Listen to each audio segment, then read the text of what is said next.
이스라엘 중에 성막을 수종두는 두 부류가 있습니다. 하나는 아론을 시초로 해서 그의 아들들인 제사장들이고, 또 하나는 제사장들을 도와서 성막의 제반 일을 맡아서 섬기고 시종두는 레위인, 즉 레위의 이제 자손들입니다. 저번 시간에 여러분 성막에 대한 그 포진도를 잠깐 봤겠지만, 그 성막 주변에 남쪽과 그다음에 서쪽, 그다음에 북쪽은 레위의 자손들이 섬기고 있고, 이제 동쪽으로 진행하기 때문에 동쪽은 거기 아론이라는 제사장이 그쪽을 담당하고 있다는 것입니다. 그러니까 크게 성막은 제사장이 담당하는 것과 제사장을 수종두는 레위 족속들, 이 두 가지로 분류를 할 수가 있습니다.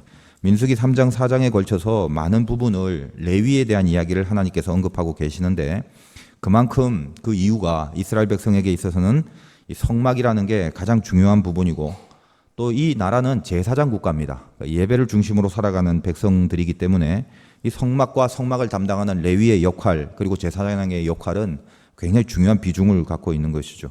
그래서 하나님이 하실 말씀이 아마 많으신가 보다라고 생각을 해도 틀리진 않을 것입니다. 오늘 레위인들을 이제 쭉 다뤄야 되는데 5절부터가 이제 레위 사람에 대한 이야기지만, 그 전에 이 레위인이 수종들어야 될 가장 중요한 제사장의 그 직분과 또 이 제사장에 대한 잠깐의 언급이 오늘 본문인 1절부터 4절까지 되어 있습니다. 제사장 그러면 오늘날 그냥 얼핏 생각할 때는 저 같은 목사나 성직자들에게 국한된 뭐 그런 생각을 하시는 사람도 없지 않아 있을 것이지만, 사실은 이제 신약 시대에 와서 우리 모두가 예수 그리스도로 말미암아 다 뭐라고 불림 받습니까? 왕 같은 제사장이다. 그렇죠. 그러니까 우리로 하여금 이 제사장의 직분으로 살아가기를 명하시는 그런 하나님의 말씀 앞에 서서 오늘 들려주는 말씀이 어떤 몇 사람의 제사장들에게 국한된 말이 아니라 왕 같은 제사장인 우리 모두에게 향하신 주님의 말씀으로 여기면서 들어야 될 것입니다. 1장, 2장 걸쳐서 민수기를 살펴본 것처럼 이스라엘은 철저한 성막, 회막, 그리고 예배, 제사 이것을 중심으로 살아가도록 명령받고 있습니다. 오늘도 여러분이 이제 예배를 드리러 나왔는데, 이 예배가 어떤 삶의 일부분이 아니라 삶의 중심이다라는 것이죠. 그게 이스라엘 백성의 모습이라는 것입니다. 우리의 개념이 많이 바뀌어져야 되는 거죠. 우리는 살다가 틈나면 한번 하나님 앞에 예배 드리는 것이지만, 그런 개념이 아니라 사실은 제일 중요한 게 이 예배고, 그리고 우리의 삶의 가장 핵심적인 것이 예배다. 이 의식으로 살아가는 백성이 이스라엘 백성이다. 저번 시간에 이제 이스라엘이 왜 성막 중심의 삶을 살아가는가에 대해서 이제 언급을 한 그런 기억이 나시는지는 모르겠습니다. 어쨌든 간에 그런 의미에서 신자들이 살아가는 모습이라는 것, 우리 교회 다니는 모든 기독교인들이 살아가는 모습이라는 것, 크게 두 가지로 분류할 수 있습니다. 하나님과 붙어 사느냐, 떨어져서 사느냐, 그 말입니다. 다시 말해서 붙으면 살고 떨어지면 죽는다. 이게 이스라엘 백성에게 명하신 하나님의 핵심 메시지입니다. 우리가 인생을 살아가면서 자꾸만 해이해지고 마귀의 공격에 힘없이 넘어지고, 사실 그런 모든 이유들을 별 다른 데서 찾으려고 하지 마십시오. 하나님과 멀어진 것에 대한 결론일 뿐입니다. 그게 신자의 모습이라는 거예요. 반면에 승리와 영광의 모습이 있고 열매 맺는 삶이 있다면 하나님과 그거는 바짝 붙어서 살아갈 때라는 거, 그거를 알고 살아가면 되는 것입니다. 그러니까 어떤 인생을 풀어갈 때 문제가 생긴다면 하나님과 멀리 떨어져 있는 상태로 쓸데없이 고민하지 말고, 모든 것은, 적어도 우리가 신자로 불림을 받았다면 이 모든 것은 다 하나님과 붙어버리면 된다라는 거, 그거를 명심하라, 이런 이야기죠. 신분이 제사장이든 오늘날로 친다면 저 같은 목사든 아니면 교회 중직자든 오랫동안 교회를 다닌 사람일지라도 이렇게 하나님과 실질적으로 착 붙어서 살아가지 않으면 신자로서의 삶은 불가능이다라는 말을 이 민수기를 통해서 하나님이 하시고 싶으신 것입니다. 오늘도 본문에 어떤 사건이 잠깐 하나 언급되지 않습니까? 아론의 아들 중, 아론은 제사장이라고 그랬죠. 제사장 직분을 수행하는 아들 중에 나답과 아비후가 하나님께 죽임을 당했습니다. 그 내용을 지금 좀 살펴볼 건데, 제사장이라면 우리 모두 왕 같은 하나님의 제사장의 직분으로 하나님이 우리들에게 살도록 요구를 하고 있다면, 그렇다면 이런 우리들의 자녀, 즉 하나님의 자녀된 모습, 어떤 걸 갖추어야 왕 같은 제사장답게 온전해질 수 있는가라는 것을 오늘 이 본문에 나타난 나답과 아비후의 실수나 또 하나님께서 메시지화한 본문을 통해서 우리 삶 속에 한번 적용을 시켜보자라는 것입니다. 우린 다 압니다. 우리는 참 염치 없고 실력 없고 자격 없지만 왕 같은 제사장으로 불림받지 않았습니까? 얼마나 귀한 명칭입니까? 그러니까 적어도 우리가 제사장의 직분으로 산다면 적어도 갖고 있어야 될, 갖추어져야 될 게 뭐냐 이 말이죠. 두 가지를 보겠습니다. 첫째는 기름 부음을 받아야 된다라는 것입니다. 3절에 보니까 이는 아론의 아들들의 이름이며 그들은 기름 부음을 받고 거룩하게 구별되어, 오늘 여러분 가슴 속에 품어야 될 말씀이 바로 이겁니다. 기름 부음을 받고 거룩하게 구별되어. 잠깐 한번 생각해 봅시다. 기름 부음을 받고 거룩하게 구별돼야 된다. 이게 왕 같은 제사장의 모습이구나. 여기 기름 부음을 받고라는 말에 해당되는 히브리어 기본 동사가 마샤흐입니다. 마샤흐는 메시아의 어근을 갖고 있는데 이 메시아가 마샤흐에서 왔습니다.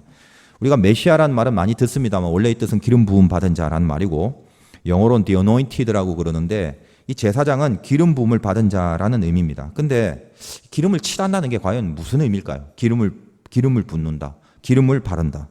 가장 중요한 의미가 뭐냐면 어떤 소유권을 주장하게 되는 의미가 있습니다. 이게 기름 부음이라는 거예요. 아주 쉽게 설명하자면 어릴 때 여러분들 아이스 케이크 같은 거 좀 사 먹지 않습니까? 그 아이스 케이크 사 먹고 하나 들고 다니면 이상하게 그거 졸졸 따라다니는 친구들이 있죠. 그래서 그 친구들이 이제 멀그러미 쳐다보면서 하는 말이 뭐예요? 한 입만 줘. 그거 하지 않습니까? 그 얘기하면 참 이거 주기 싫죠. 그때 이제 어떻게 약삭 빠르게 행동을 취해야 돼요? 빨리 아이스 케이크에 침을 다 발라놔야 되는 거죠. 그래서 나 침 발랐으니까 너 먹지 마라 이거 아닙니까? 물론 침 발라도 그래도 먹겠다는 친구들도 있어요, 보면. 근데 어쨌든 한마디로 내가 침을 발랐다는 건 이건 내 거다 이거요. 이건 내 거다. 다시 말해서 대상에 대한 소유권을 내가 외적으로 표현하는 방법으로서의 의미가 있다는 것입니다. 하나님이 당신의 소유로 침 발라두는 거예요. 쉽게 말하면. 그게 기름 부으심이라는 거예요. 오늘 우리가 2주 동안 낮엔 해처럼 밤엔 달처럼 해서 제가 부임한 이후 처음으로 2주 동안 특별 기도회 하지 않았습니까? 그래서 14일 동안 온전히 다 참가한 사람들은 선물을 오늘 받아 가시면 됩니다. 100% 참석자는 하나님이 완전 내 거다. 그래서 이제 참기름을 하나씩 드릴 겁니다. 참기름을 받아 가셔서 어떤 기름 발라 두라는 것이죠. 근데 낮엔 해나 밤엔 달이나 어쨌든 한 주간을 이제 참석한 사람은 또 그것도 경량 또 정성껏 했습니까? 그래서 근데 그런 분들은 또 100%다 완전하진 않으니까 똑같이 참기름을 드릴 수는 없고 연구를 하다 보니까 카놀라유라는 것이 있다고 그래요.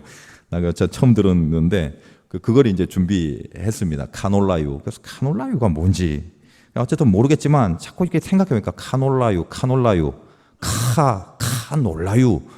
이런 거예요. 그러니까 야, 너 같은 사람이 안 하다가 일주일씩이나 기도를 해? 놀라요. 그런 거죠. 그래서 어쨌든 카놀라유를 뭔지 모르겠지만 드리게 됐으니까 여러분 어쨌든 받아가시고 뭐 비빔밥에 비벼 드실 때 고소하다 맛있다로만 하지 마시고 나는 하나님이 당신의 소유로 침 발라놓은 사람이다.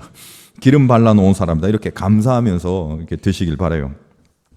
하나님이 당신의 소유로 기름을 부으신 것 결국 뭡니까? 오늘 말씀 생각하라고 그랬죠. 기름 부음을 받고 거룩하게 구별돼요. 그러니까 하나님이 우리들에게 이렇게 침 발랐다는 거, 기름 발랐다는 거, 그건 뭐다? 세상과 구별됐다는 뜻이라는 것입니다. 우리가 신약 성경에는 성령으로 인치셨다는 표현을 많이 듣는데 그 말도 마찬가지죠. 성령으로 찜했다는 것입니다. 오늘날 구약의 기름 부으심은 오늘날로 말하면 성령을 의미하죠. 기름 부음을 받았다는 건 내 거다라는 거고 신약 성경도 성령으로 인쳤다는 것은 내 거다란 말이에요. 둘 다 내 거다란 말이에요. 다시 말해서 기름 부으심은 성령과 같은 것입니다. 성령이 있어야 하나님의 것이고 이 땅에서 세상과 구별될 수 있으려면 내 안에 성령의 임재가 있어야 된다는 거예요. 오늘 우리가 오늘날 기름 부음을 받았다는 것은 철저한 성령의 임재를 통하여 세상과 구별될 수 있는 것, 그것입니다. 그러면 내 안에 성령이 임했다는 건 우리에게 정말 필요한 것인데 이 성령이 임했다는 것을 우리가 무엇으로 증명할 수 있을까라는 걸 한번 생각해 보자는 것입니다. 성령은 너무 중요하죠. 성령은 하나님이시니까. 근데 요즘에 제가 이 시국의 흐름을 잠깐 봤더니 참 많은 마귀의 공격들이 있습니다. 물론 옛날부터 마귀가 늘 유혹하고 시험하는 게 기독교의 역사입니다만 자꾸 세상이 어떤 종말이다 말하는 게 뭐 전쟁이 나고 무슨 큰일이 벌어지고 이런 게 아니라 이제 진짜 가짜가 분명히 갈려지고 하나님 편에 분명히 설 사람과 아닌 사람이 완전히 이렇게 나누어지는 그런 어떤 시즌이 되지 않았나. 그래서 사실 이 땅에 교회가 많이 부패하고 성직자들의 타락의 모습이 보이고 이런 것도 일종의 하나님의 사인이라는, 조심하라는 사인이기도 하지만 이제는 가짜로 살아서는 안 된다라는 것이고 이제는 정말 하나님이 편이 될 사람, 정말 하나님의 편으로 가라라는 하나님의 어떤 간절한 메시지가 담겨 있는 그런 시국이 아닌가 생각을 해보는 겁니다. 그래서 이 성령에 대한 생각들을 한번 해보니까 너무 많은 오해들이 있다라는 거예요. 그러니까 자칫하면 이상한 이론들을 많이 갖고 성령도 인격을 갖고 계신 하나님이라는 것을 생각하셔야 되고 전인격적인 하나님이라는 존재, 이것을 성령으로 생각하지 않는다면 가만 보면 좀 어떤 자기 멋대로 이 성령 하나님을 해석해서 기름 부으심의 참된 의미와 성령의 임재를 오해하는 경우가 얼마나 많은지 모르겠습니다. 아주 쉽게 보면 뭐 굉장히 신비하고 초월적인 어떤 현상들은 모조리 성령이라고 그렇게 표현하는 잘못된 가르침이 참 도처에 굉장히 많다는 거예요. 여러분, 체하면 소화제를 먹어야 되고 가스명수를 먹어야 되고 머리 아프면 아스피린 먹어야 되고 감기 몸살이면 판피린 먹어야 되죠. 딱딱 정해져 있지 않습니까? 그런데 성령은 인격의 하나님이기 때문에 무슨 병만 고치는 사역만 하는 게 성령의 능력이 아니고 또 무슨 방언 기도만 막 하는 것도 성령의 능력이 아니고 판피린이나 아스피린처럼 딱딱 나누어지지 않았습니다. 성령은 전인격이고 전능하신 하나님이죠. 그러니까 그 성령의 은사도 굉장히 다양하고 각자의 인격과 처지와 환경을 다 파악하고 계시기 때문에 전인격적으로 우리를 도우시는 분이라는 거죠. 왜 이런 말씀을 드리냐면 어떤 병폐들이 있냐. 예를 들면 어떤 이렇게 기도원 같은 데 가면 그 기도원에 뭐 집회를 하거나 그 기도원에 좀 영성이 있지 않습니까? 물론 기도원도 굉장히 좋은 역할을 합니다만 가만히 보면 이제 굉장히 그 특화되어 있는 성령님만 추구하는 그런 부분이 많아요. 예를 들면 어떤 기도원에 가면 성령이 임재다 하면 무조건 방언을 해야 되는 거예요. 방언. 그래서 방언 기도를 안 하면 뭔가 성령의 임재가 없는 거고 그 기도원에서 기도하는 사람들의 성령 임재에 대한 최종 목표는 유일하게 방언밖에 안 된다면 특화가 돼버려지는 것이죠. 성령을 오해할 수 있는 경우가 굉장히 많이 생기지 않겠습니까? 방언 기도 하시는 분은 아시겠지만 제가 가만히 한번 봤더니 이상하게 그 같은 기도원에서 방언을 받으면 그 어휘들이 말입니다. 그 기도원에서 쓰이는 어휘들이 비슷해요. 저 기도원에 가면 저 기도원에서 방언 받은 사람들의 어휘들이 비슷하고 그런 현상들을 제가 볼 수 있어요. 그럼 그게 뭐다 하면 성령의 어떤 능력이기보다는 듣고 배운 게 많다고요. 듣고 배운 게. 그 기도원의 언어 문화에 습득돼서 그것을 방언인 양 하는 사람들도 굉장히 많다라는 것입니다. 성경에 보면 방언 기도를 하면 반드시 통변을 하라고 우리를 권유하는 본문이 있습니다. 스스로 이렇게 방언 기도를 하면서 한번 좀 들어볼 필요가 있죠. 지금 내가 하나님의 성령의 거룩한 성령의 임재로 하는 방언인데 지금 내 소리가 자기도 들리죠. 이게 은혜로운지 아니면 이게 조금 무슨 이상한 소리 같아서 이게 남이 들어도 막 좀 소름 끼칠 것 같고 막 신경 거슬리게 하는 그런 그 소리로 나오는 그런 방언이라는 건 자기 스스로 판단해보고 안 하는 게 좋다는 것입니다. 방언이 뭐예요? 깊은 심령의 기도죠. 인간의 언어로는 표현할 수 없을 만큼 깊은 나의 심중을 오직 하나님 한 분 앞에 그 심정을 담아서 그냥 일반적인 말을 할 때보다 훨씬 더 초집중을 하는 기도란 말이에요. 성경에는 한나처럼 분인 나에게 혹독한 아픔을 당한 채 이걸 어떻게 말로 다 표현할 수 없다 보니까 깊은 중얼거리는 심정의 기도로 제사장이 봤을 때 저게 도대체 기도인지 뭔지도 모를 정도로 인간의 언어로는 표현할 수 없는 깊은 심정을 오직 하나님께만 쏟는 그런 깊은 기도란 말이죠. 그런데 이상하게 어떤 사람들은 입으로 뭔가 다른 언어들을 뭐 굉장히 크게 말을 하는데 속으로는 스스로 전혀 하나님께 집중을 안 하고 소리 내는 것에만 집중을 하는 식의 방언 기도를 하는 사람이 있다라는 거예요. 어떤 이상한 소리가 나오는가 여기만 집중할 수 있다라는 거죠. 그 안에 하나님을 향한 간절한 집중은 하나도 없이 그런 거는 성령이 유도하고 있는 방언이 아니니까 잘 분별하셔야 돼요. 왜 성경에서 통변을 하라고 했냐면 통변 자체가 어떤 은사이기도 합니다만 통변을 강조하는 이유가 뭐예요? 네가 지금 방언 기도를 하는데 그것이 하나님 앞에 집중하고 있냐? 그걸 스스로 확인해 보라는 거죠. 정말 하나님 앞에 집중하고 깊은 심정으로 이 문제와 이 마음을 갖고 하나님 앞에 기도한다면 영적으로 이게 지금 무슨 내용을 갖고 누구한테 지금 내가 기도를 하고 있는지가 자기한테 이렇게 느껴지지 않습니까? 내용이 있는 기도가 되면. 그러니까 통역이 되는 거죠. 근데 아무런 생각 없이 아무런 감정 없이 그냥 소리만 내는데 그게 무슨 통변이 되겠냐 이 말입니다. 그래서 성경이 통변을 하라는 말은 깊은 뿌리에 심정과 집중력을 갖고 하나님 앞에 가라는 거거든요. 그 의미에서 통변의 은사를 우리들에게 요구하고 있는 것입니다. 혹시 본인이 이렇게 방언 기도하다가 잘 분별이 안 돼 이상한 기도원에서 받아갖고 이상한데 이렇게 긴가민가 하는 분들은요, 나 자 분별이 잘 안 되는데 저한테 와서 검사 맡으시면 돼요. 가르쳐 드릴게요. 근데 그 기도원에는 그것만 강조를 하게 된다면 반드시 방언 기도도 성령의 역사지만 특화가 돼버리는 순간 그다음부터 헷갈리기 시작할 수 있다는 것입니다. 어떤 기도원 가면요, 그 기도는 맨날 성령의 임재가 맨날 이렇게 쓰러뜨리는 거예요. 그러니까 여러분 어디 가서 뭐 사람 이렇게 줄 서서 쓰러뜨리는 그런 집회하는 곳은 웬만했으면 안 갔으면 좋겠어요. 쓰러져서 뭐 할 거예요 거기? 가만 보면 그 쓰러져서 뭐 하는지 모르겠어요. 최면술사들도 많아요. 심리적으로 치유하기 위하여 최면술을 거는 사람도 있는데 그런 사람도 굉장히 잘 쓰러뜨리거든요. 기도하러 기도원에 가갖고 기도는 안 하고 이렇게 줄 서서 막 이렇게 자빠지는 훈련을 하고, 그거 이상한 거 아니겠습니까? 진리가 아니면은요, 진리가 아닌 것에 틈타는 마귀의 조롱들이 있단 말이죠. 저는 개인적으로 이렇게 뭔가 이렇게 목회자적인 리더의 입장에서 참 참을 수 없는 경우들이 많아요. 그런 것들을 보면은 이게 얼마나 잘못된 영성으로 수많은 시행착오를 겪게 되는지 제가 볼 때는 안타까움이 굉장히 많기 때문에 참 참을 수 없을 때가 많단 말이죠. 그래서 오늘 제가 이 정도의 표현에 좀 뉘앙스가 과격해도 아무튼 양해를 좀 바라요. 성령의 임재를 그렇게 간절히 하면서 그 거룩하신 하나님 성령을 간절히 하면서 기도하러 가놓고 안 쓰러지면은 성령이 임한 게 아니게 되면은 그게 뭐예요 도대체? 꼭 그렇게 무슨 쓰러져서 무슨 경기 걸린 강아지처럼 부들부들 떨어야 그게 성령입니까? 쓰러져서 뭐 할 거예요? 그 천안에 있는 어떤 기도원의 이야기를 들어보니까 제가 그냥 누구한테 들은 말인데 확인은 안 해봤어요. 그 기도원에는 목사들을 모아놓고 뭘 가르친대요.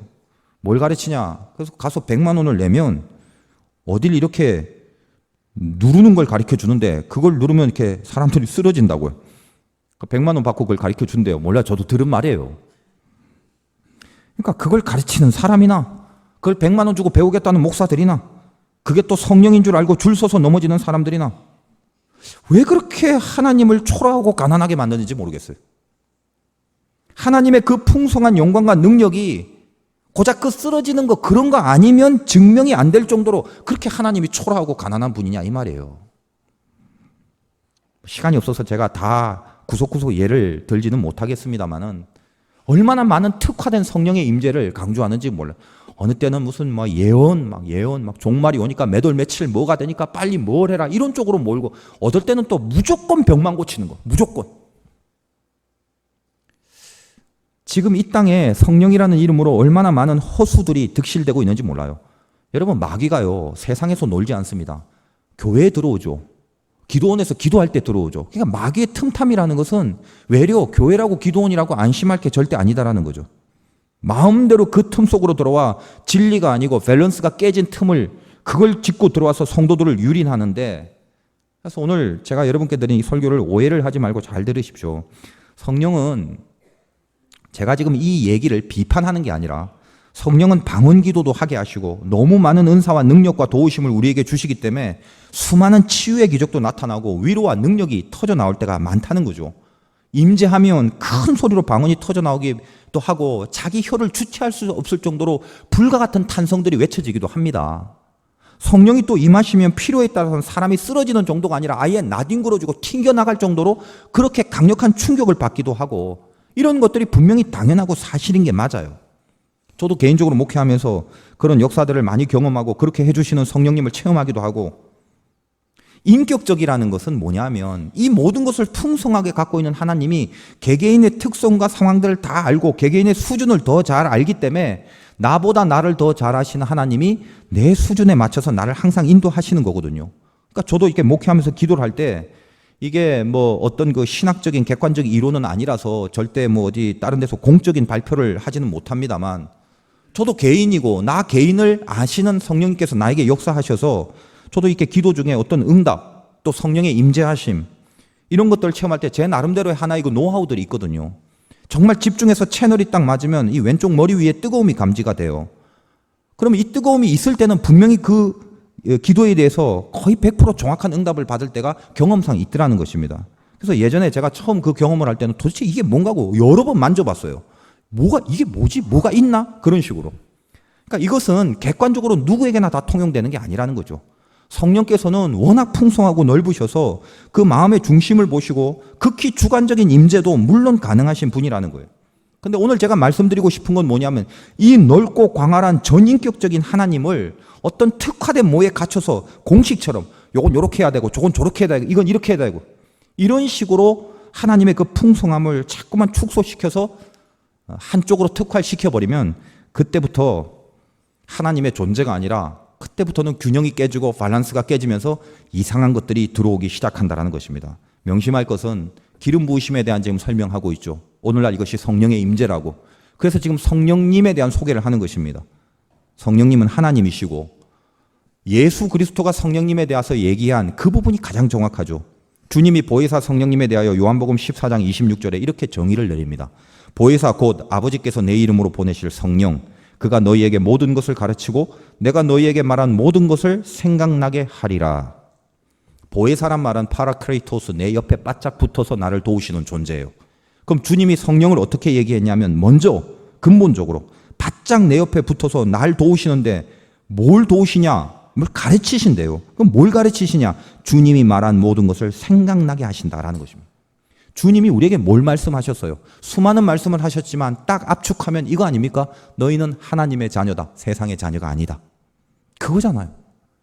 그렇다면 우리가 이 세상 살 때 항상 세상에 살다 보면 이렇게 삐뚤어지고 희미해지고 그럼 내가 어떤 판단에 선택하는 순간 뭘 결정해야 될 때에 맞닥뜨린 상황 속에서 내가 도대체 세상의 자식인지 하나님의 자녀인지 헷갈리고 잊어버릴 때가 많단 말이죠. 성령이 임재했다는 건 무엇입니까? 그때마다 잊어버릴만 하면 성령이 하시는 가장 근원적인 일은 뭐다? 생각나게 하시고 깨닫게 하시는 각성을 일으켜준다는 거예요. 그래서 어떻게 해요? 너는 세상과 구별된 하나님의 자녀다. 이걸 우리에게 제일 먼저 내 옆에 착 달라붙으셔서 알려주시고 가르쳐주시고 기억나게 해주시는 분이 성령님이라는 것입니다. 이게 성령의 가장 깊은 뿌리예요. 뿌리.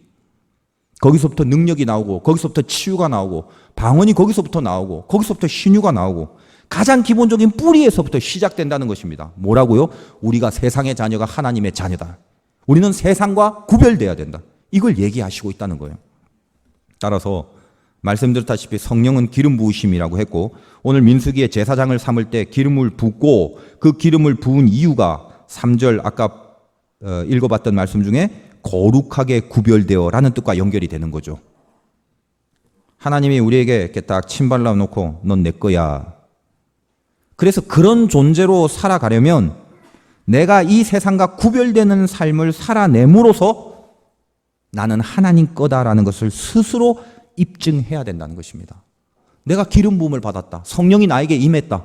그게 뭐라고요? 하나님이 내 거다라고 침바른 거란 말이에요. 그걸 어떻게 증명할 거냐?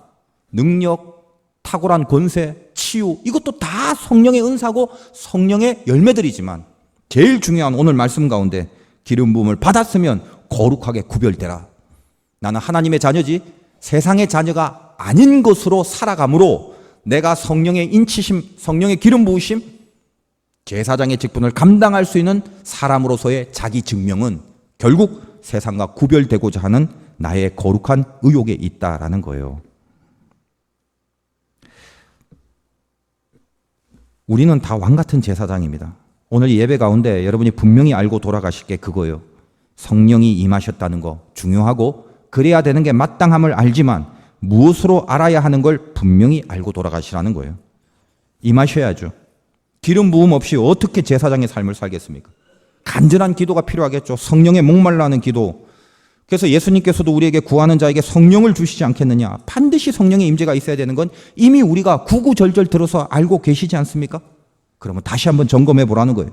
그러면 그 성령의 임함이 나의 무엇으로 증명돼야 되는지. 가장 중요한 이거 없으면 임한 게 아닌 거예요. 그 이거가 뭐라고요? 세상과 구별될 의지가 불타고 있는가. 그걸 보라는 거예요. 뒤집어지고 쓰러지고 아다다다 하는 걸로 증명하지 마시고 내가 정말 세상과 구별될 의지에 불타고 있는가. 그걸로 여러분이 여러분 안에 성령이 임했음을 증명해야 된다는 것입니다. 말씀에 있잖아요. 기름 부음을 받고 거룩하게 구별되어. 문득 성령이 임할 때 이상하다. 세상과 구별될 생각을 하니까 기쁨이 생기는 거예요. 갑자기 어떤 용기가 생기는 거예요. 그전에는 성령이 없으면 세상 속에 던져진 나의 모습이 불쌍해 보였는데 성령이 임하니까 세상이 갑자기 불쌍해 보이고 성령이 임하지 않았을 때는 세상에서 손해보고 믿음 갖고 살다가는 망할지도 모른다는 두려움이 생겼는데 성령이 임하니까 그 두려움이 온데간데 없이 사라져 버리는 거예요. 성령이 없을 때는 오히려 죽을 것 같았는데 성령이 임하니까 다시 일어날 확신이 생기는 거. 그 에너지가 성령의 기름 부으심이라는 거예요.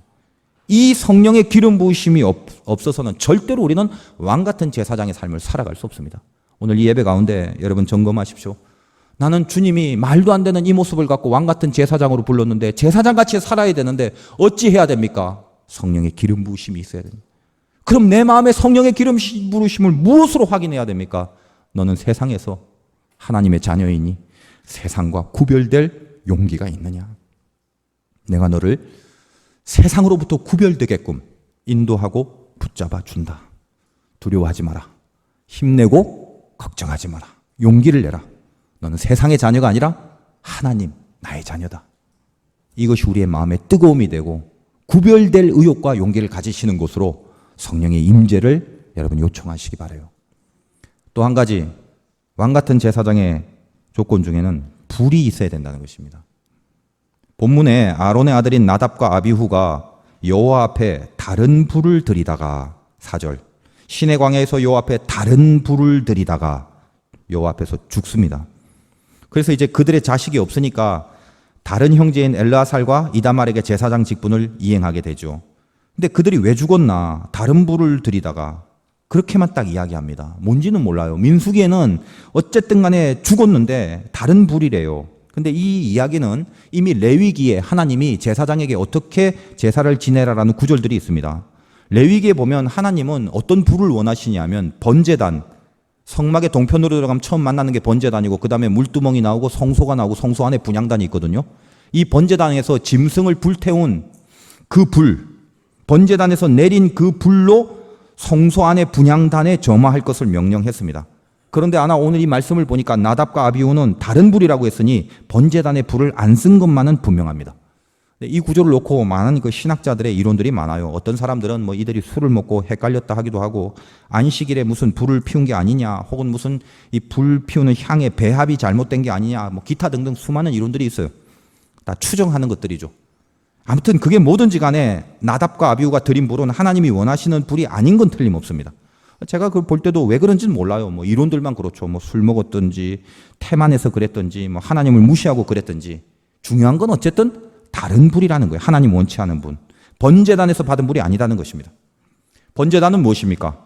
말씀드렸다시피 성막 안에 들어갈 때 짐승을 대신 죽이는 제단이고 그건 오늘날 뭘 상징하냐면 그 자체가 번제단 자체가 내 죄를 대속하신 예수 그리스도의 대속의 십자가를 의미하는 거죠.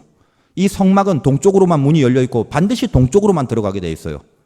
그 이유는 이 동쪽 편에 있는 유다 지파에서 예수 그리스도가 나는 것이고 번제단은 우리의 죄를 대신하여 대신 제물로 태운 즉 예수 그리스도의 십자가의 사건이 번제단입니다. 그게 처음이라는 거예요. 그리고 물두멍을 통과하고 성소로 들어가고 지성소 끝에서 하나님의 언약궤에서 하나님을 만난단 말이에요.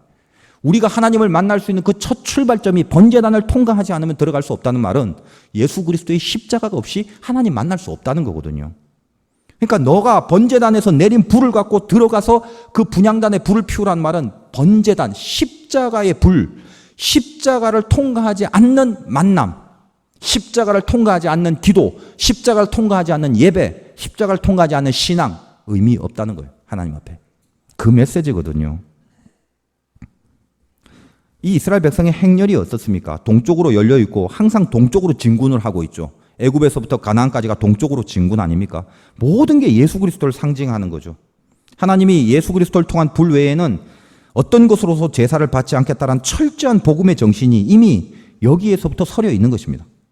여러분이 오늘 이 예배에 와서 이 집에서 나올 때부터 한번 생각해 보세요. 여러분, 저와 여러분이 지금 뭘 믿고 이 제단 앞에 이렇게 앉아 있어요? 우리 죄를 생각하면 지금 이 자리가 말이 되는 자리입니까? 어디서 고개를 빳빳하게 하고 등허리를 꼿꼿이 세우고 앉아 있을 수 있어요? 저와 여러분 모두가 우리의 죄를 생각한다면 지금 하나님 앞에 이렇게 나올 수가 없는 거죠. 그러나 우리가 어때요? 우리는 여기 올 때부터 예배의 잔에 올 때부터 주님의 보혈이 흘러 감히 우리 같은 죄인이 지금 이 은혜의 보좌 앞에 올 수 있도록 주께서 나를 위하여 번제단에서 죽으신 사건이 있죠.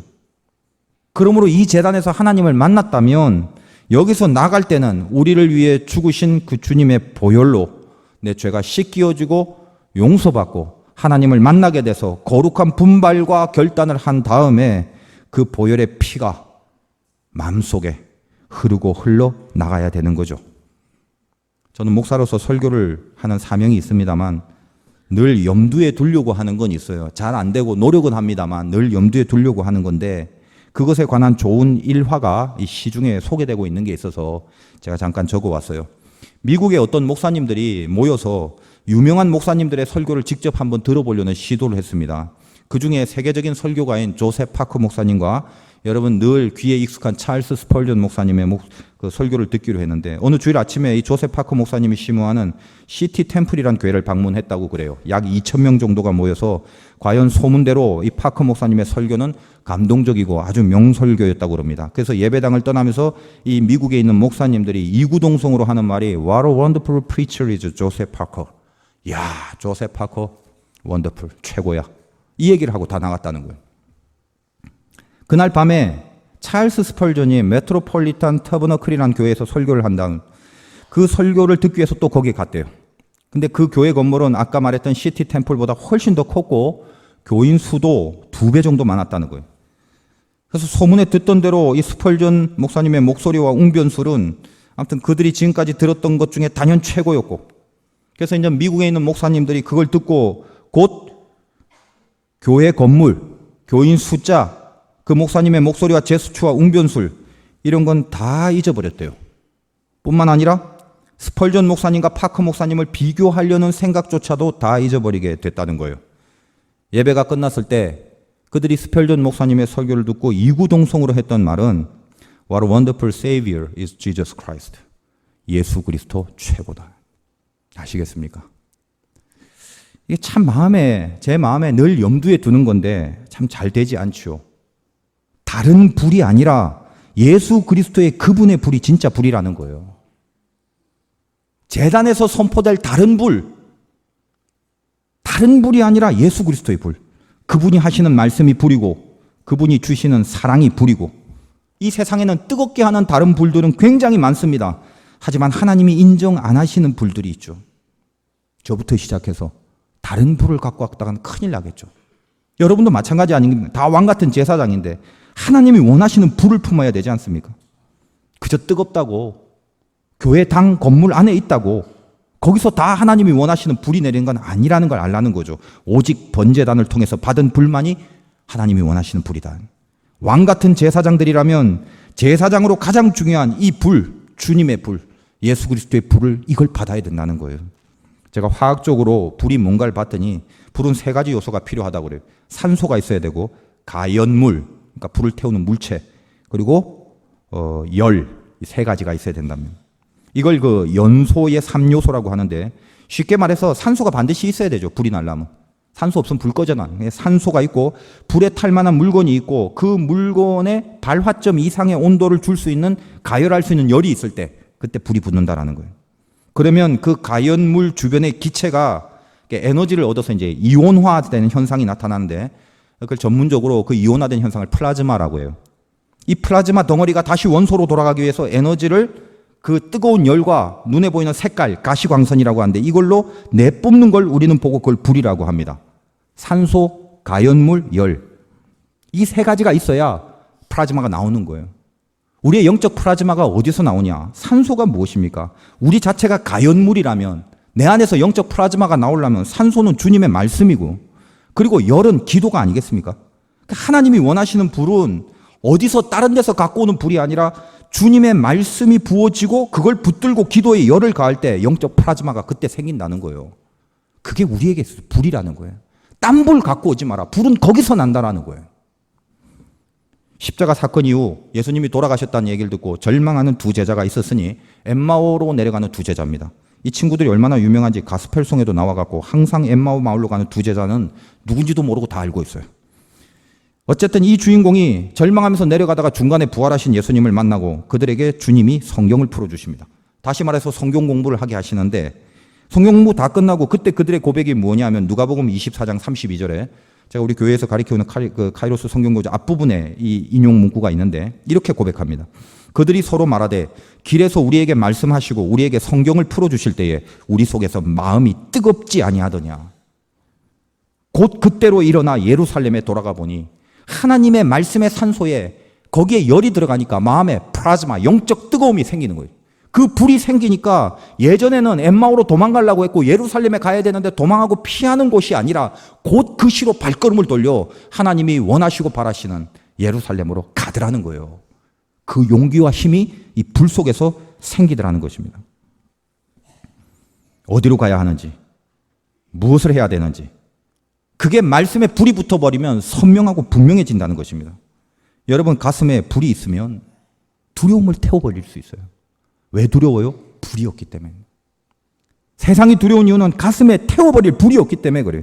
가슴에 불이 있으면 질병을 태워버릴 수도 있고, 가슴에 불이 붙으면 막힌 길을 태워서 길이 열리게 되고, 가슴에 불이 붙으면 살아야 할 이유를 알게 됩니다. 그게 불의 힘이라고요. 제가 가끔 말입니다. 어디 야외 가면 고기 구워 먹는다고 바베큐 같은 거 하는데 거기 막 석탄 갖다 놓고 막 불 때우잖아요. 숯 갖다 놓고. 그 모습들 보면 참 안타깝죠. 저도 많이 해봤습니다만 그거 불 붙어야 고기는 제 낫지. 불은 붙어서 빨리 구워 먹고는 쉽지. 근데 불이 잘 안 붙죠 원래. 그러니까 후후 불기도 하고 뒤집기도 하고 별의별 노력을 다해요. 그 고기 좀 구워 먹으려고. 포기 안 해요 절대로. 왜? 이게 삼겹살이 이게 지금 생삼겹인데 이게 냉동도 안 된. 그거 반드시 불 붙여야 되잖아요. 우리 가슴이 다 식어버리는데 그깟 삼겹살 구워 먹을 의도로 불 붙이는 그 정도의 의욕도 없다면 우리의 불이 다 꺼져버렸는데 여러분 가슴에 불이 있는지 한번 보세요. 불로 태워버리면 돼버리는데 이 불이 없이 다 식어버리는데 그대로 살아가는 거예요. 제가 오늘 이 설교를 준비하려고 하나님이 저에게 예를 들려고 그런 경험을 하게 하셨는지 몰라도 한 주간 제가 아무튼 굉장히 좀 오랫동안 장염 때문에 사실 좀 고생을 했어요. 그래서 시중에 이제 뜬금없이 화장실을 좀 이렇게 시중에 있는 화장실을 좀 몇 번 많이 다닌 적이 있는데 어느 화장실에 들어가서 이렇게 민감하게 일을 보고 있는데 갑자기 옆에 어떤 사람이 들어오더니 뭐 부시럭부시럭 하더니 아이씨 뭐 자꾸 이러는 거예요. 거슬리더라고요. 그래서 뭐 무슨 일이 있는 뭘 자꾸 주점좀 찾아요. 그러더니 뭐 에이씨 하면 앉더니 옆에 제가 앉아 있는데 톡톡 하더니 불 좀 빌려주세요 이러는 거예요. 담배를 피겠다는 거죠. 그래서 제가 금연이라고 여기 금연이라고 그랬어요. 그래서 가만히 한번 생각을 해봤어요. 이 사람한테 성령의 불에 대해서 전도를 좀 할까 하다가 제 상태도 별로 안 좋고 또 그 장소가 좀 별로 안 좋아서 그냥 말았습니다만